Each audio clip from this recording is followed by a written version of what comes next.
Hoy vamos a intentar resolver un puzzle que lleva 100 años en pleno corazón de Madrid, la Catedral de la Almudena. A ver, si se ve por fuera parece un monumento de esos con siglos y siglos de historia, ¿verdad? Pero esconde un secreto que la convierte, sin duda, en una de las catedrales más peculiares, más extrañas de toda Europa. Es un auténtico rompecabezas arquitectónico. Y aquí viene la pregunta clave, que suena chiste, pero es que es totalmente cierta.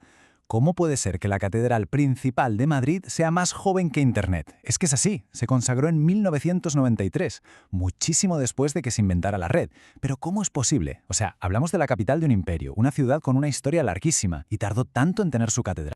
Pues mira, la respuesta es una historia larguísima, de más de 400 años, que se resume básicamente en 3 puntos clave. Una rivalidad eclesiástica tremenda, el empeño de la realeza y, bueno, un cambio de planes tan radical que lo transformó absolutamente todo. Es que lo primero que choca, lo que de verdad confunde, es su aspecto. Por fuera, con ese estilo neoclásico, parece la hermana pequeña del Palacio Real, que tiene justo al lado un edificio del siglo XVIII.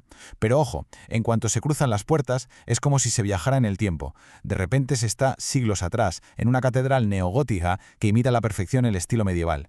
Y claro, la pregunta es, ¿cómo narices pueden convivir dos épocas tan diferentes en el mismo edificio?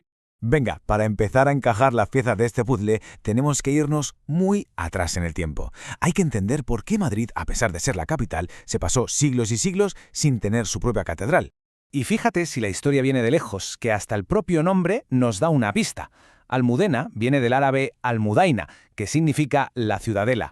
Y es que la leyenda cuenta que una imagen de la Virgen se escondió en la muralla durante la ocupación musulmana y, siglos después, en el año 1083, la encontró el rey Alfonso VI casi de milagro. O sea, que la devoción llevaba ahí casi 1000 años. Lo que no estaba era el edificio, claro. Y para que nos hagamos una idea de lo que fue esa espera, ojo a esta cronología. Madrid se convierte en capital en 1561. Vale, pues solo 6 años más tarde ya se estaba pidiendo oficialmente una catedral. ¿Y cuándo se puso la primera piedra? Pues en 1883, más de 300 años después. Una auténtica barbaridad, una demora de 316 años. Entonces, ¿cuál fue el problema durante esos 3 siglos? ¿Por qué se tardó tanto? Pues resumiendo mucho, pura y dura política de la Iglesia. Resulta que Madrid pertenecía a la archidiócesis de Toledo. Y claro, Toledo había sido la capital antes, era el centro del poder religioso en España, y no le hacía ninguna gracia cederle ese poder a la nueva capital. Vamos, que se negaron en rotundo y mantuvieron un bloqueo total durante generaciones. Vale, por fin, ya en el siglo XIX se consigue superar ese bloqueo de Toledo.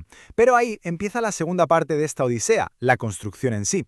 Y bueno, ya adelanto que fue casi tan complicada como la propia espera.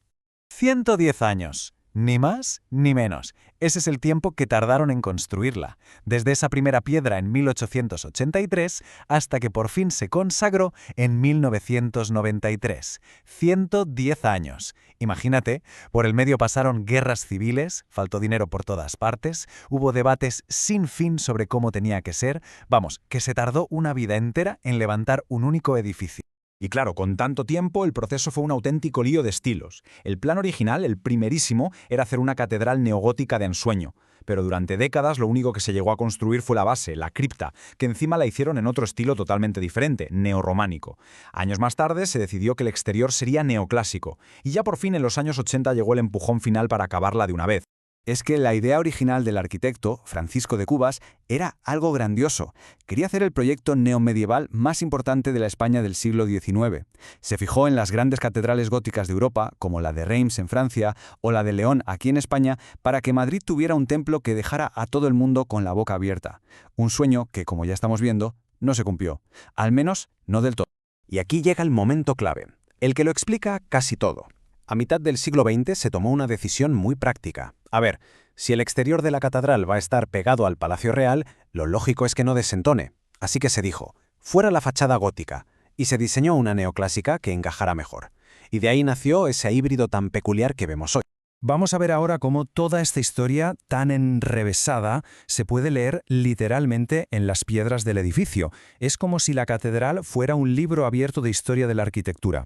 Al final, lo que tenemos es una especie de collage arquitectónico, con al menos 4 estilos diferentes viviendo juntos. Por fuera, como hemos dicho, neoclásica. Se entra y es neogótica. Se baja a la cripta y se encuentra un estilo neorrománico. Y si se mira al ábside, las pinturas son de un estilo neobizantino. Un verdadero puzzle, vamos. Empecemos por los cimientos, por lo más antiguo. La cripta fue lo primero que se acabó y es como un mundo aparte. Es como un bosque de columnas, más de 400, y cada una con un capitel distinto.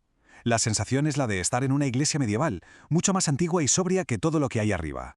Pero luego se sube a la iglesia principal y el cambio es brutal. Aquí sí que se mantuvo la idea original del arquitecto. El espacio es enorme, muy luminoso y todo apunta hacia el cielo, con esa verticalidad tan típica del gótico. Crea una sensación de grandeza que deja de piedra, sobre todo después de haber visto el exterior tan diferente. Pero ojo, que la historia no se acabó ahí. Cuando parecía que la catedral ya estaba terminada, en el 2004 se le añadió otra capa más, los murales y las vidrieras del artista Kiko Arguello en el ábside. Su estilo, tan particular, tan neobizantino, levantó muchísima polémica. Y esta demuestra que la Almudena sigue siendo un edificio vivo, un edificio cuya identidad todavía hoy está en discusión. Bueno, y después de toda esta larguísima espera y de tantos cambios, ¿cuál es el papel de la Almudena hoy? ¿Qué representa para Madrid y para España?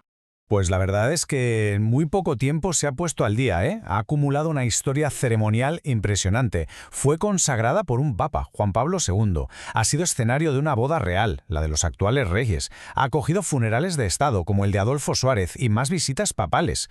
Vamos, que ha asumido a toda velocidad ese papel que Madrid llevaba siglos esperando.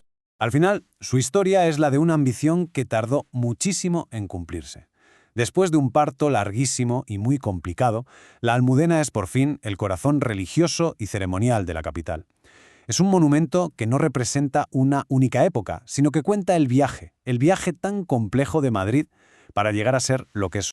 Y todo esto nos deja con una última idea. Quizá la Almudena no es una catedral que nos hable del Madrid medieval porque no lo tuvo. Quizá nos habla del carácter del Madrid más moderno. Una ciudad que es capaz de mezclar estilos incomplejos, de solucionar viejas peleas y de construir sus grandes símbolos a su manera, a su propio ritmo, aunque ese ritmo a veces sea un ritmo de siglo.